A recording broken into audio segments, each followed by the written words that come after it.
Unit 1 का कुछ 2-3 question और इंपॉर्टेंट है जो आते ही आते हैं। तो what is ANN, what are the type of problem in which artificial neural network can be applied.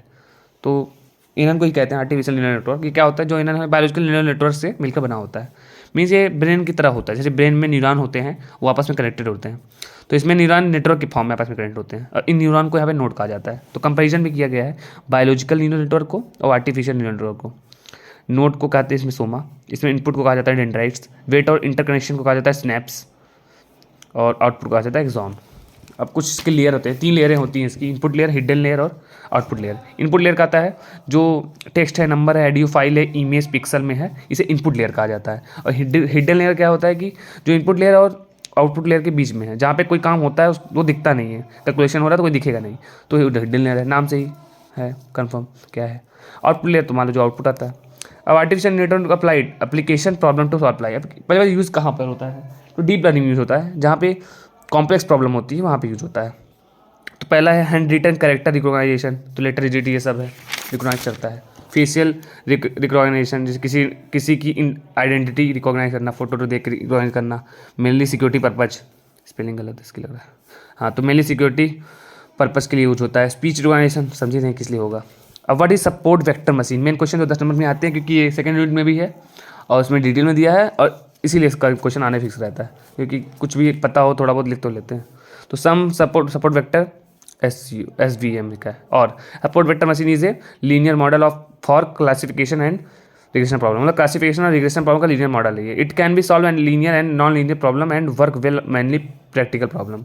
तो मान लो मिक्स डेटा है, ढेर सारा कोई अलग अलग प्रकार के डेटा हैं, तो SVM क्या करता है, सपोर्ट वेक्टर मशीन क्या करता है, उनको क्लासेस में डिवाइड कर देता है, class 1, class 2, class 3, class 4, class 5। The algorithm create a line और a hyperplane separate the data into classes. तो कैसे डाटा को क्लास, ढेर सारे डाटा है, मिक्स डाटा है, यहाँ पे मैंने 2 डाटा लिया है एग्जांपल के लिए, वैसे बहुत सारे डाटा हैं, ये तो एक जूम कर लिया जाता है ढेर सारे डाटा को समझाने के लिए कैसे होता है।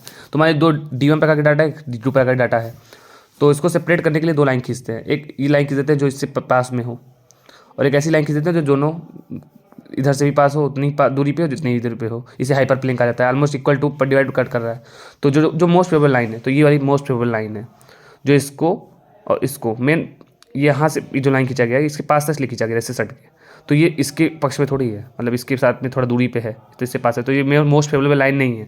मोस्ट फेवरेबल लाइन नहीं होती जहाँ पे दूरी समान हो, यहाँ पे सबसे पास ये है और यहाँ पे सबसे लगभग इक्वल है दूरी, इसलिए मोस्ट होता है। Closest point two support vector कहते हैं, तो ये सब सपोर्ट वेक्टर भी है, जो इससे जुड़ी हुई लाइन है सपोर्ट वेक्टर है। और जो इनकी बीच की दूरी होगी उनको कहते हैं मार्जिन। एक बार देख लेते क्या होता है कैसे।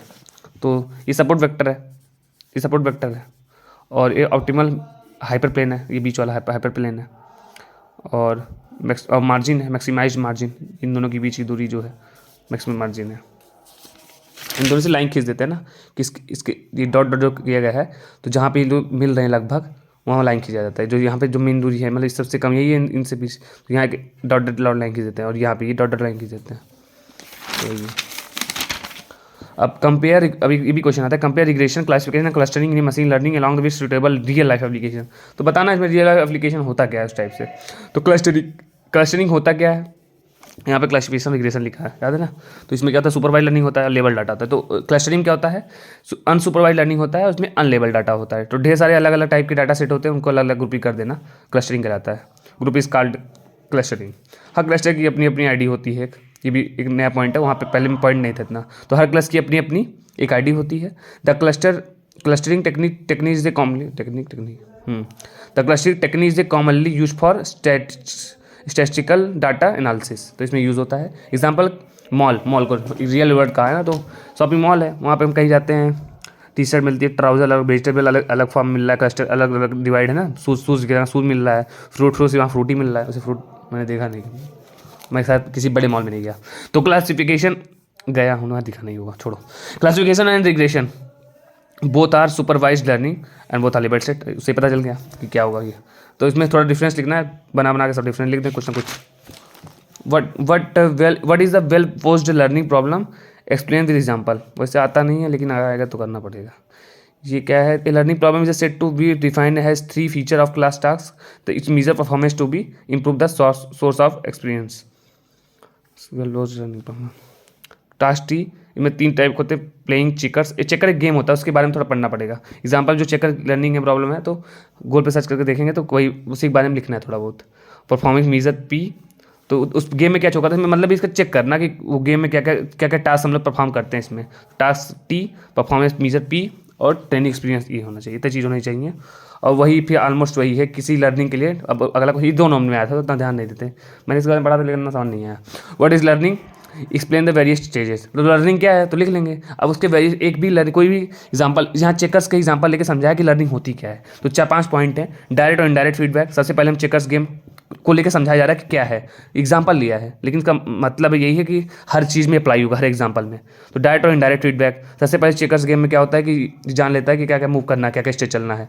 और इनडायरेक्ट बेस करेंगे तो एक एक मूव की स्टेप वाइज चलते रहेंगे कि मूव है तो जब अगर मान लो सक्सेस नहीं हुए तो दोबारा जब चलेंगे तो इफेक्टिव मूव को हम लोग याद करना होगा ना। तो डिग्री क्या जो जो स्टेप चलते हैं हमें याद रखना होगा कि सक्सेस के चांस ज़्यादा रहते हैं, तो हमें हर स्टेप पता होना चाहिए क्या क्या करना था ताकि दोबारा चांसेस फेलिंग ना हो। तो यही है इसका मैंने गेम देख लेंगे तो समझ जाएंगे क्या हो रहा है, लेकिन यहाँ पे पॉइंट लिखना है। तो पहला पॉइंट ये है, step 1 choosing the training experience. इसमें 3 पार्ट आते हैं, degree, distribution of sample. User को checkers game hard to hard level पर जितना ज़्यादा हार्ड लेवल खेलेंगे उतना एक्सपीरियंस होगा, उतना जीतने के चांस ज़्यादा बढ़ जाएंगे। तो इसका पहले का था, स्टेप 1 क्या था, choosing the training experience main था। उसमें 3 पार्ट थे, डायरेक्ट, डिग्री और डिस्ट्रीब्यूशन ऑफ सैंपल। स्टेप 2 क्या था, चूसिंग द टारगेट फंक्शन। किस टाइप का नॉलेज लर्न किया जा सकता है, परफॉर्मेंस कैसा बदला होगा, ये सब जानना होगा चेकर्स गेम में। Choosing representation of target function को रिप्रेजेंट कैसे किया जाता है, तो 3 स्टेप हैं, linear equation, higher graph representation, tabular form, choosing function approximation algorithm, तो ये है। और कुछ एक्स का एक डायग्राम है। तो इतना याद कर लेंगे तो हो जाएगा, बस यही है। 4-5 पॉइंट याद करना होता है इसमें कि क्या क्या होता है लर्निंग, मशीन लर्निंग में। डिजाइन द लर्निंग एक सिस्टम इन मशीन लर्निंग, मतलब एक डिज़ाइन करना मशीन सिस्टम को लर्निंग सिस्टम के, मशीन लर्निंग के लर्निंग सिस्टम को। तो अब यूनिट 2 पे बाद में, नेक्स्ट वीडियो यूनिट 2 पे।